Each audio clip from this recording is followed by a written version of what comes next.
On November 2nd, 1975, dissident Italian director Pierpaolo Pasolini was found murdered on the outskirts of Ostia.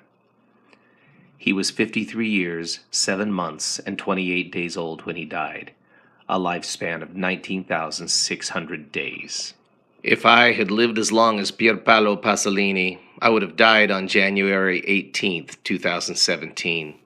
But I didn't die, and 17 days later, I found myself on a cruise ship surrounded by neo-consumerism. 18 days later, I found myself on an island beach, surrounded by fat, oblivious American consumers guzzling alcohol, smoking grass, and exploiting the locals as angry old-school West Coast rap blared on the sound system.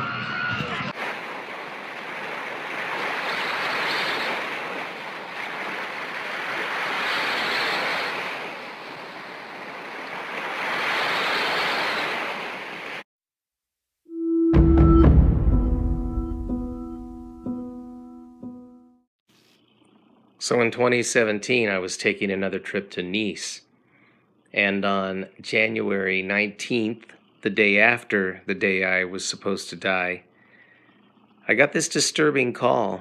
I found out that the apartment that I had rented, it was no longer available. My deposit was being returned, and I had no place to stay while in Nice.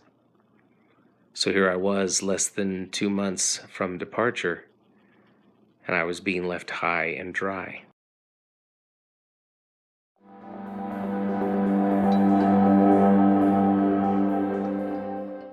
So I leave in 2 days, going back to France. A year ago when I was in France, I arrived in France in a state of just pretty much, in Indiana Jones and the Temple of Doom, they force Indiana Jones to drink the blood of Kali, and then he goes into this trance that's called the Black Sleep of Kali. Well, I think I was in the Black Sleep of Kali last year, although Kali would probably be consumerism. I was really under the influence of the message of consumerism. Not to the point that I was trying to buy things. I'm not really I really don't believe in retail therapy, but the message of consumerism over and over, because this is how consumerism survives. It feeds on your insecurities, and the message is, you are not enough, you are not enough, you are not enough. And you think, well, how can I be enough? Maybe if I act this way, maybe if I wear this mask, or this mask, or this mask. And I was reading this wonderful thing today about pruning, about looking at your life like you are pruning in your garden. And underneath that which you prune away is yourself. And when I was in France last year, getting some time to move forward without my wife there, which turned out to be a good thing, because much as I love the woman, when you're there without your significant other, you're not under their influence as to what you're going to do, the choices you're going to make, and you have to make your own choices. And when I was there last year, I did a lot of pruning almost subconsciously. Part of it was being in a culture where I truly didn't belong, and in the book I'm writing, Geek, Pray, Evolve, which is the title of this new series. If you watched Geek, Pray, Walkabout last year, this is the new series.